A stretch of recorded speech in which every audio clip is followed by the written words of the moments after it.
pessoal, tudo bem? Eu sou a Adriana Ciliprandi e estou aqui junto com o Alan Lopes hoje para apresentar para vocês o nosso novo podcast, CND. Mas o que significa CND? Café, Negócios e Direito. Olha que maravilha, juntar essas três coisas que a gente gosta muito. Não sei vocês, mas eu adoro tomar um cafezinho quentinho junto com os meus colegas de trabalho, falando sobre negócios e direito. Afinal, somos advogados da área empresarial, certo, Alan? Certíssima. Olá, Adriana. Olá a todos. Sejam muito bem-vindos a esse projeto espetacular, CNDcast, Café, o Negócio e Direito. Eu compartilho do que você disse, de que não tem nada melhor do que um bom café, sentado com alguém para compartilhar sobre empreendedorismo, negócios, né, direito, situações de direito, justiça, o que a gente gosta de falar. Vai ser uma conversa leve. A intenção é que não tenha juridiquês, na verdade, e que a gente possa crescer no conhecimento de assuntos palpitantes que envolvem inovação e tecnologia. Claro que sim. Claro que sim, é verdade. Eu tenho um colega de trabalho que ele fala assim, ele é muito educado, né? Ele fala assim, eu vivo questionando um monte de coisa. Ele fala, claro que sim. Ele fala, não, então, claro Ela que tá sim. falando de mim, gente. Estou falando de você, né? Então, deixa eu falar um pouquinho de mim, né? Para nos habituarmos, né? Com Perfeito. por que nós estamos aqui. Bom, as pessoas perguntam, Alan, por que eu sou advogada, né? Eu falo assim, eu sou uma das poucas pessoas na vida que sabia o que queria ser quando crescer. Olha, E o meu sonho era ser advogado. desde sempre. Desde sempre. Só que o mundo dá muitas voltas, né? E Uhum. dentre essas situações, eu lembro que quando eu fui fazer segundo grau, saí da 8ª série, eu bati o pé lá em casa que eu queria fazer processamento de dados. É. E aí, pensa, eu queria ser advogada, mas eu queria entender de computador. Uhum. Vem aí a questão do digital desde então, né? Uhum. E o meu pai sempre me incentivou em tudo que eu fiz na vida e me incentiva até hoje, né? Incrível. Ele pegou, comprou um computador usado e chegou em casa com aquele chatão assim, colocou em cima da mesa e falou: aqui o teu curso de informática. E eu falei: sério, pai? Vamos começar assim. Primeiro você desmonta todo esse computador, limpa todas as pecinhas e monta de novo. Uau! Se funcionar, você tem algum futuro. E aí, nessa situação, claro que eu já tinha computador antes, porque um privilégio na época Sim. ter computador, né? Já tinha acesso ao computador, mas essa é uma experiência marcante, né? Uhum. E meu pai é contador. E aí, pensei, o que eu vou fazer de segundo grau na época? Segundo grau, não ensino médio. Uhum. Já deu para entender, né, como é que é essa geração que eu Eu sou, tô no né? mesmo contexto. Então, aí o meu pai falou assim, meu pai e minha mãe, né? Vai pro segundo grau, vai fazer educação geral. Eu falei, Uhum. não vou fazer educação geral. Eu quero fazer um curso profissionalizante, Uhum. né? E na época tinha, ao meu alcance, educação geral, magistério ou contabilidade. Uhum. Falei, vou pra contabilidade. Fiz a minha mãe ficar na fila da escola para conseguir uma vaga. Mas consegui. Fiz o segundo grau em contabilidade. Uau. E aí fiz o curso técnico em contabilidade e gostei. Uhum. Só que eu queria ser advogado. E na época, não sei se você lembra, acho que a gente é mais ou menos da mesma época Sim. de vestibular. Nós tínhamos 200 vagas de direito para concorrer na cidade. Uhum. Nós tínhamos Federal, PUC, Unicuritiba e a Tuiuti na época. Eram 50 vagas. Muito pouca oferta. E eu tive a infelicidade de não passar naquele vestibular. Uhum. No primeiro que eu tentei. Só que eu passei em administração. Vou fazer. E o meu pai falou assim, pois não, é isso que você vai fazer. E daí me formei em administração. Uhum. E é o que me faz, o que me motiva o que me trouxe até aqui, né? Sim. Por quê? Como eu brinquei no início, somos advogados empresariais. Então tem uma base sólida na gestão, na questão de entendimento de qual o funcionamento de uma empresa, Uhum. né? Tanto as questões que envolvem tributos, questões que envolvem Gestão. Gestão, a própria contabilidade. Isso me deu uma base muito sólida. Uhum. E aí, quando eu fui bancária durante muitos anos, fui gestora de agências e tudo isso, Uhum. quando eu tive a oportunidade de estudar direito, né? Quando eu já podia pagar com as minhas próprias pernas, né? Comecei a estudar direito, eu tinha 24 anos. Interessante que o sonho ficou ali, né? Então, eu já era formada em... Tinha feito contabilidade, administração, já tinha feito um MBA em gestão de pessoas Uhum. e um em gestão de negócios. E depois desse curso de gestão de negócio, eu falei, não, a graduação na área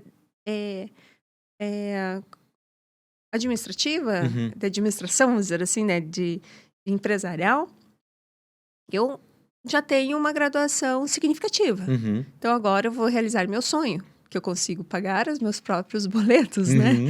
E foi nessa situação. Eu comecei a estudar direito e tive que trancar um período, porque estava muito pesado. Uhum. Aí, fiz um processo seletivo no banco que eu trabalhava na época e tive a oportunidade de fazer um MBA na Winsper, voltada para gestão, né? Uhum. No qual o banco pagou. Uau. E eu até comentei hoje com um cliente, falei, eu tive a oportunidade de trabalhar 3 semanas no mês e estudar 1 semana, com o banco me mandando para São Paulo e eu estudando 1 semana no INSPER full time. Poxa, que privilégio. Durante muito tempo, Uhum. até eu terminar o curso. Então, foi uma oportunidade imensa. E aí, voltei para o direito. E hoje, estou finalizando o mestrado de Direito Empresarial. Então, essa é a rotina o porquê que eu estou no podcast Café com Negócio e Direito. Acredito que o meu background me traz, né, a questão do negócio na veia. Sem dúvida. E a mistura do direito. Que hoje a gente fala muito sobre, né? Uhum. Tem algumas cadeiras que eu ministro para aula de pós-graduação na PUC. Uhum. Dentre elas, uma que se chama Blockchain, Bitcoin e Smart Contracts. Uhum. Que vem de encontro a esse livro no qual eu sou coautora, né? Que é Blockchain, Bitcoin e Smart Contracts, por coincidência, Uhum. né? Até essa semana eu estava gravando aula, mandei para você verdade, um vídeo para ver o verdade. que você achava, né? Então, esse livro aqui, ele fala sobre tecnologia blockchain, ele não é um livro para investir e as pessoas perguntam, qual criptomoeda eu vou comprar? Eu falo, nenhuma. Por mim, Uhum. não, pela minha indicação, né? Sim. Porque eu trabalho com a tecnologia. Esse aqui é um livro que nós temos o prestígio de trabalhar em coautoria, né? Acredito Verdade. que você tem uma cópia aí também. Né? Aqui nós falamos sobre o direito das startups, junto com outros coautores, né? E aqui a gente fala quais são os principais mecanismos e ferramentas jurídicas que uma startup, que um dono de empresa de uma startup precisa se preocupar, né, nas questões jurídicas. Uhum. Depois eu gostaria que você falasse um pouquinho mais sobre ele com a sua visão. E nesse aqui eu falei um capítulo exclusivo sobre crowdfunding. Uhum. Né, desmistificando até essa palavra crowdfunding, né, que nada mais é do que a famosa vaquinha. É verdade. E a história aqui, até na página aqui 191, eu falo a história do crowdfunding, né, o porquê do crowdfunding e a questão que crowdfunding é investimento coletivo, né, e surgiu a questão da vaquinha. Sim. Mas por que vaquinha? Aí é que eu explico, que na época do Vasco da Gama, lá em 1920, o time ele tinha a possibilidade de ser remunerado se ele fosse bem. Quem remunerava? A torcida. Uhum. Então, a torcida fazia a coleta de dinheiro para incentivar os jogadores a ganhar a partida. Desempenho, E nisso, qual que era a taxa que eles cobravam? O valor que eles juntavam? R$25 mil para incentivar o time. Só que o 25, no jogo do bicho, é a vaca. Ah, daí vem o termo vaquinha. Entendi. Então, isso aqui vocês podem contar com a história da vaquinha, né?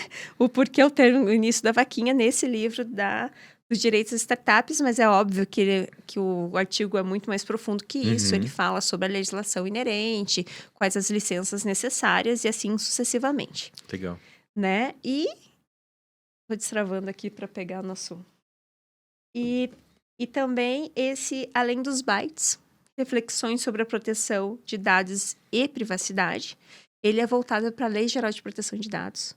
Aqui, nesse livro, eu tive a oportunidade de falar sobre a discussão semântica entre privacidade e intimidade. Aham, Porque privacidade é uma coisa e intimidade é outra. é verdade. Né? E aqui, nesse artigo, eu consegui explorar esses dois temas. Então, são duas obras que eu gostaria de compartilhar.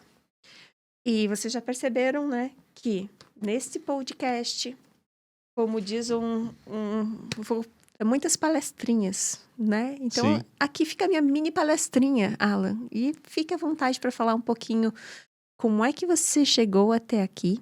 Legal. Falar um pouco de você, da sua carreira, dos seus hobbies, das suas realizações. E você sabe que eu sou uma grande fã sua desde o início. Imagina. Então, fique à vontade. Imagina. Primeiro, parabenizar você, Adriana, pela trajetória. De verdade. Admirável. Eu já conhecia um pouquinho, mas o CNDcast, ele vem para isso. Eu acho que ouvir a sua jornada, a sua trajetória, né? Faz com que eu e todo mundo que está ouvindo, todo mundo que está assistindo, fique ainda mais inspirado, né? Então, de verdade, parabéns, né, pela trajetória e dizer que é uma honra, né, um privilégio ter você junto, trabalhar junto, de verdade. Obrigada. A minha trajetória tem um pouco do que você falou também. Eu também comecei com um pezinho na tecnologia. Meus pais também me incentivaram muito nessa área, até porque meu pai é técnico de eletrônica. Então eu sempre via meu pai fazendo aqueles projetos, soldando peças, fazendo os circuitos eletrônicos. Então aquilo me deixava assim, entusiasmado. E eu coloquei, eu quero fazer eletrônica. E foi por aí que eu fui também. Meu pai sempre me deixou muito à vontade, mas é impressionante como nossos pais têm uma influência na gente. Fiz o técnico eletrônica e entrei numa empresa que já não existe mais, ela foi adquirida por uma outra empresa japonesa, mas que na época é uma empresa do grupo Itaú, que é a Itaú Tech. Ela nasceu dentro do banco, então tudo que era do banco nós que atendíamos, a parte de caixa eletrônica, automação bancária, depois a empresa cresceu, foi para automação comercial, depois foi para telecomunicações. Então assim, eu tive a oportunidade, Adriana, e eu digo até um privilégio, sabe, de ter uma carreira nessa área de tecnologia. Eu cheguei a ter também a oportunidade de ocupar cadeira de gestão, tinha 30 e poucas pessoas, técnicos, né, que eu coordenava. Aprendi muito na questão da coordenação. Tem que aprender a lidar com pessoas, que é um grande desafio para nós do direito. Então, me realizou muito essa etapa. Mas, como você disse, o direito estava ali, sabe? E como toda pessoa que tem problema na vida, eu fui fazer direito. Então, o direito veio bem mais tarde, porque eu fiquei 18 anos nessa empresa. Quem fica 18 anos hoje numa empresa? Né? Foram 18 anos naquela empresa. E eu saí muito realizado, muito apoiado, né? Quero registrar aqui, né? Pela minha esposa Léa. Eu disse para ela, eu tenho um sonho maluco de fazer direito. Ela falou, não, você vai fazer. Né? E ela me incentivou muito a começar a faculdade. Durante a faculdade nós tivemos nossos filhos, né? O Felipe, o Rafael, agora com o Carlinhos. E foram muitos desafios. E acho legal aproveitar essa oportunidade que você me deu para contar um pouquinho da minha história, para registrar o quanto eu valorizo e o quanto eu admiro ela ter ficado do meu lado nos momentos onde eu falei, vou parar a faculdade.